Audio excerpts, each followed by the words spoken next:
Gloire à Dieu. Que le nom de Dieu Tout-Puissant, le Père de notre Seigneur Jésus-Christ, soit glorifié. Je m'appelle le docteur Okpaï Dike Okpaï. Je suis le pasteur principal de l'église, le domaine des Aigles, situé à la Riviera Palmeraie, à Cocody, Abidjan. Tous les dimanches matins, à partir d'aujourd'hui, je serai avec vous sur ces chaînes de 6 heures chaque dimanche matin pour vous apporter des paroles prophétiques et des prières prophétiques qui vous aideront à faire face à la semaine et à tous les défis qui accompagneront la semaine. Vous avez besoin des décrets, des paroles de Dieu décrétées sur vous pour pouvoir vaincre les challenges de chaque jour de la semaine. C'est pourquoi je vous amène cette émission et je vous garantis que votre vie ne restera jamais la même. Suivez-moi à la parole d'abord. Je reviendrai pour prier pour vous. Bienvenue une fois de plus à l'émission. Que Dieu vous bénisse. Alléluia. Aujourd'hui, j'ai une parole que le Saint-Esprit m'a donnée pour vous. C'est quelque chose que beaucoup de gens négligent. Mais c'est que nous ne pourrons pas exister sur la terre en tant que des êtres humains sans lui. Tu ne réussiras pas sans lui. Tu ne survivras pas sans lui. Quand je priais et j'ai demandé au Saint-Esprit quel est le sujet que je peux apporter à ton peuple, et il m'a dit de leur parler de l'importance d'une aide. Oui, c'est le thème que nous allons traiter ce matin. L'importance d'une aide. Si quelqu'un n'a pas quelqu'un derrière lui pour l'aider, pour le soutenir, la vie devient invivable. La vie devient plus difficile. Le projet devient plus difficile à réaliser. Le Dieu qui nous a créés, le Dieu d'Abraham, Isaac et Jacob, c'est que c'est pas bon pour que l'homme demeure seul. Nous allons voir le livre de 1 Samuel, chapitre 11, à partir du verset 1 à 4. Et je saute pour lire verset 9. Nassar, l'Amorite, vient assiéger Jabès en Galade. Tous les habitants de Jabès disent à Nakash: traite alliance avec nous et nous te servirons. Mais Nakash, Ammonite, leur répondit: je traiterai avec vous à la condition que je vous crève à tous les droits et que j'imprime ainsi un opprobre sur tout Israël. Les anciens de Jabès lui disent: accorde-nous une trêve de 7 jours afin que nous envoyions des messagers dans tous les territoires d'Israël.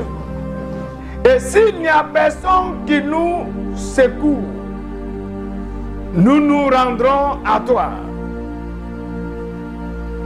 Les messagers arrivaient à Gibea de Saül et disent ces choses aux oreilles du peuple. Et tout le peuple éleva la voix et pleura.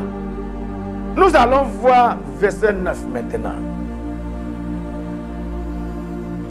Il dit aux messagers qui étaient venus: vous parlerez ainsi aux habitants de Jabès en Galade. Demain, vous aurez de secours. C'est-à-dire, demain, vous aurez de l'aide. Demain, vous aurez quelqu'un pour vous aider. Quand le soleil sera dans sa chaleur, les messagers portaient cette nouvelle à ceux de Jabès qui furent remplis de joie. Chers auditeurs, auditrices, il y a certains qui ne connaissent pas l'importance d'avoir une aide. Il y a certains qui n'apprécient pas ou bien qui n'apprécient pas l'aide. Tu ne vas pas survivre. Tu ne vas pas aller loin dans la vie si tu n'accordes pas l'importance à une aide. Malgré comment ça peut apparaître petit. C'est Dieu qui a créé le ciel et la terre, qui envoie de l'aide à ses enfants. Je ne sais pas si je suis en train de parler à quelqu'un. Peut-être ce que tu cherches et pour que quelqu'un vienne à ton secours, parce qu'il y a quelqu'un qui t'oppresse. Dans le monde d'aujourd'hui, nous voyons que c'est le plus fort qui oppresse, qui persécute, qui afflige le plus faible. C'est le plus fort qui oppresse, qui dirige le plus faible. Mais avant que Jésus, notre Seigneur, ne quitte la terre, il a dit à ses disciples, voyant l'importance de sa présence dans leur vie, voyant aussi que il était sur le point de quitter la terre et regarder leur visage. Le visage était serré. Eux tous étaient dans la peine parce qu'ils ont entendu le maître qui a dit qu'il ira au Père. Maintenant, ayant entendu ce qu'il leur a dit, ils sont attristés parce que l'aide, c'est lui qui les soutenait, était sur le point de les quitter. Mais il y a quelque chose que le maître leur a dit. Le maître leur a dit, je ne vous laisserai pas orphelins. C'est vrai que je vous quitterai, mais je vous enverrai une aide qui sera avec vous éternellement.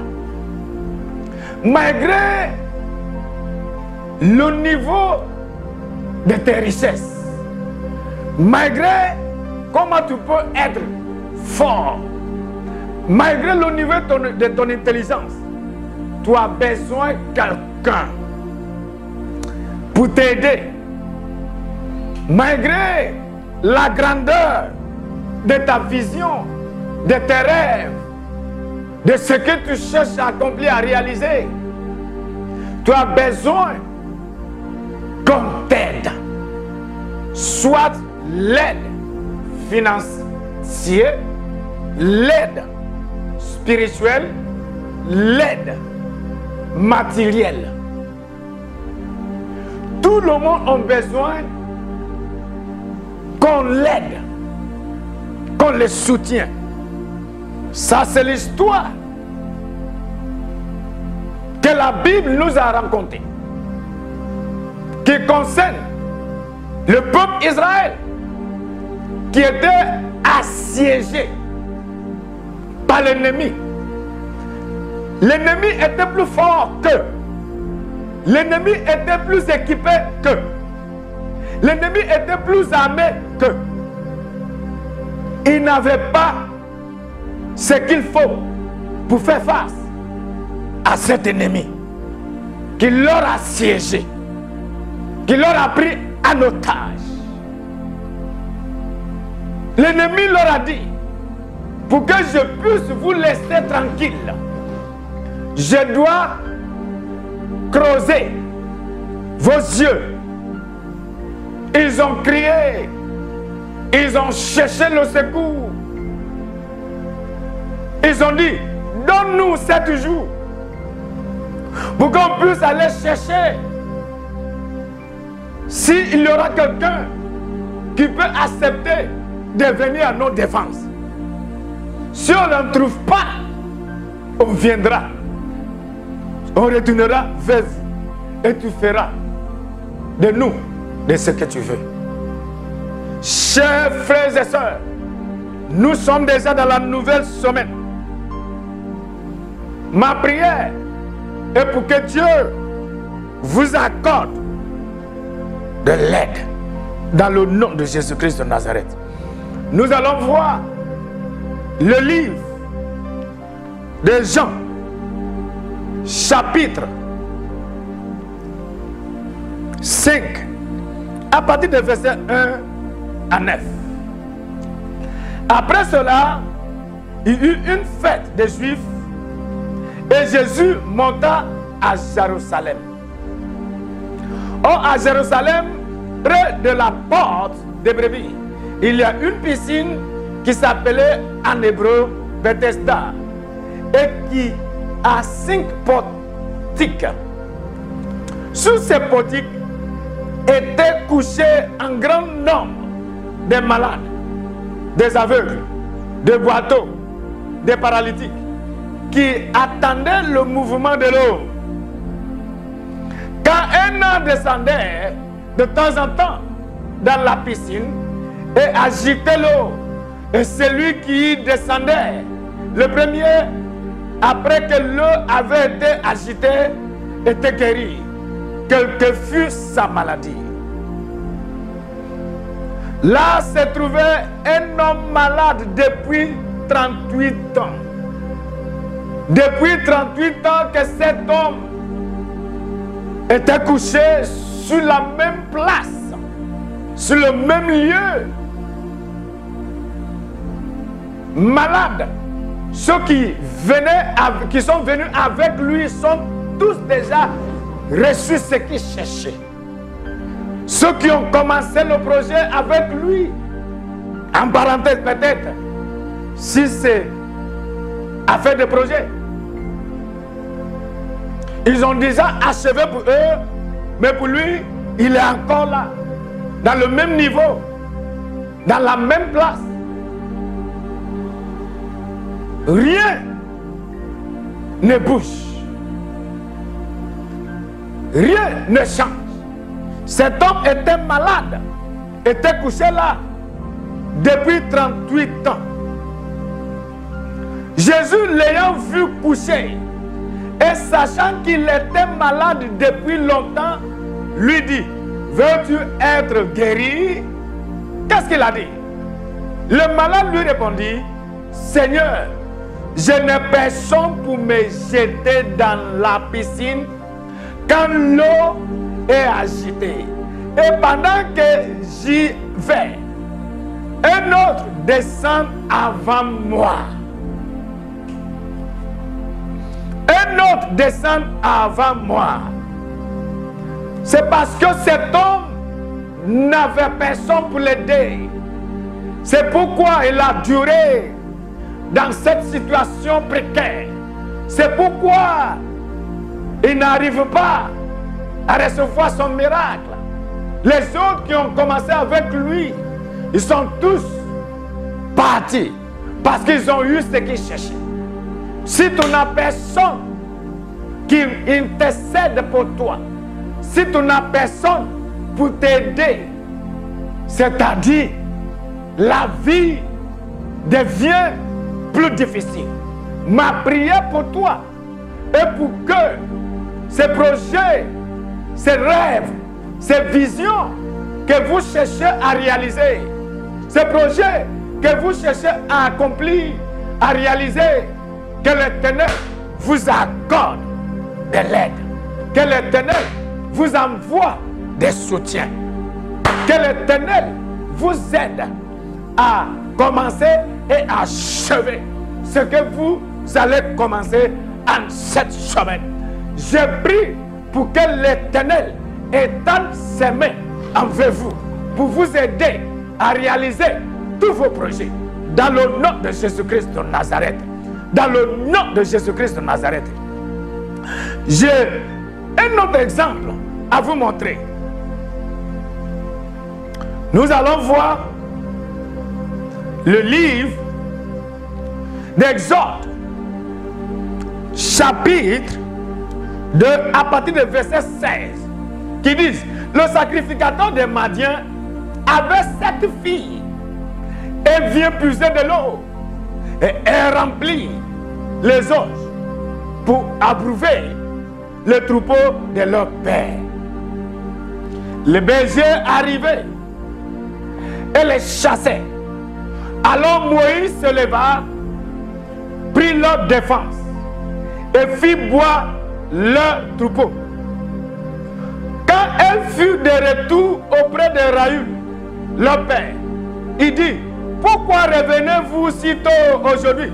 Parce que ils avaient l'habitude de retourner à la maison tard. Si tu n'as personne derrière toi, le voyage qui allait te prendre une journée te prendra toute l'année. C'est cette fille toujours était menacée, était oppressée, était attaquée par les terroristes, les bergers, ceux qui ne les laissaient pas travailler, puiser l'eau. Chaque jour qu'ils sont pour aller puiser l'eau, pour aller travailler, ils reviennent tard. On les déjà identifié, connaître maintenant comme ceux qui viennent toujours en retard. Ça ne sera plus vos partages. À partir d'aujourd'hui, je vois la main de l'Éternel qui est en train d'envoyer sur vos chemins l'aide, des soutiens dans le nom de Jésus-Christ de Nazareth. La Bible nous a dit, quand un jour arrivé dans leur vie, Moïse se leva parce que Moïse fuyait de l'Égypte. Il ne savait pas où il partait.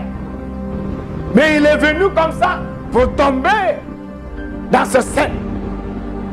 Voyant comment les oppresseurs, les bergers, maltraitaient ces 7 filles, Moïse se leva et il a pris leur défense. Ma prière pour toi est que dans cette semaine, l'Éternel vous suscitera de l'aide. Quelqu'un prendra ta défense. Quelqu'un viendra à ton secours. Toi qui es en train de m'écouter, toi qui es en train de me regarder. Peut-être l'argent que tu cherches depuis là pour démarrer cette activité, tu n'as pas encore trouvé. En cette semaine, l'Éternel Tout-Puissant ouvrira le ciel et il te fera venir quelqu'un que tu appelleras un Égyptien. Nous allons continuer. Quand eux furent de retour auprès de Raül, leur père, il dit, pourquoi revenez-vous si tôt aujourd'hui? Qu'est-ce que ces filles ont dit? Elle répondit, un Égyptien nous a délivrés de la main des bergers. Et même il nous a puisé de l'eau et fait boire le troupeau. Alléluia. Alléluia. Gloire à Jésus. Qu'est-ce que son père, leur père, a dit? Et il dit à ses filles, où est-il? Pourquoi avez-vous laissé cet homme? Appelez-le pour qu'il prenne quelque nourriture. Moïse se décida à demeurer chez cet homme qui lui donna pour femme Séphora, sa fille. Écoutez-moi, l'aide viendra prendre sa chaise chez toi à la maison. L'aide sera domestiquée chez vous à la maison en cette semaine. Écoutez-moi, Dieu passera même par les païens. L'Éternel passera par les Égyptiens. Écoutez-moi, ce que vous devez savoir est que l'aide se déguise. L'aide se déguise comme un Égyptien. Ce que vous devez savoir est que Dieu peut passer par les païens, par les hommes qui ne connaissent même pas Dieu, par les femmes qui ne connaissent pas Jésus, par ceux qui ne sont pas chrétiens, des chrétiens, pour vous aider. Parce que votre temps d'expérimenter l'aide est arrivé. Si quelqu'un n'a pas quelqu'un derrière lui pour l'aider, le travail devient plus difficile.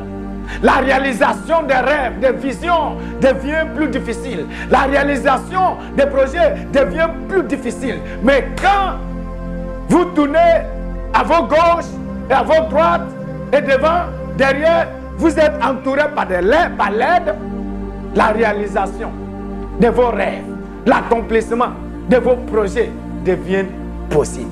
Ma prière est pour qu'en cette semaine, l'Éternel ouvre les portes pour vous. Je décrète, je vois l'ouverture des portes. Je vois l'ouverture des portes. Ce que je vois est l'ouverture des portes dans le nom de Jésus-Christ de Nazareth. Cette semaine, je décrète l'ouverture des portes. Je décrète l'ouverture des portes. Je décrète l'aide, l'aide, l'aide dans vos chemins, dans vos lieux de travail, dans vos maisons, dans l'endroit où vous exercez vos activités. Vous trouverez de l'aide, de soutien. Le ciel s'ouvrira et il vous enverra de l'aide. Dieu touchera le cœur des Égyptiens. Les Égyptiens signifient les païens. Les païens. L'Éternel touchera leur cœur et ils viendront à votre défense. Ils viendront pour vous aider. Avant que cette année n'arrive à son terme, l'aide que vous cherchez depuis là, vous allez les trouver. Cette semaine, je déclare la faveur sur vous. Je déclare l'ouverture des portes. Que l'aide soit vos partages. Que le soutien soit vos partages.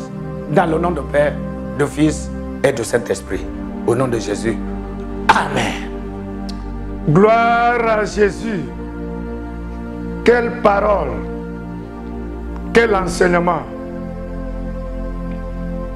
Je vous remercie de m'avoir écouté ce matin. J'espère que vous êtes richement bénis. Ma prière est pour que toutes les paroles que je viens de décréter sur vous soient accomplies. Maintenant que vous venez de recevoir les décrets, crois que que cette semaine, Dieu te donnera une aide. Crois que ce soutien que tu attendais depuis, que tu priais pour que Dieu te donne depuis, c'est en cette semaine que tu auras ce soutien. Je vous garantis. Ayant dit cela, aujourd'hui est le dimanche. De rester à la maison et d'écouter les enseignements ne sera pas suffi. Je vous invite de venir me rejoindre au domaine des Aigles, Église d'Excellence, pour que ensemble nous puissions adorer, louer, prier, servir Dieu. Au domaine des Aigles, nous mettons accent sur l'enseignement, sur la parole de Dieu, la prière, l'étude biblique, la louange et l'adoration. Et je vous garantis que votre vie sera transformée. Allons à l'église. Ce n'est pas le moment de rester à la maison. Tout témoignera. Bonne semaine à vous. À la prochaine. Je serai là encore avec vous. Et j'espère que tu seras là pour me recevoir. Au revoir.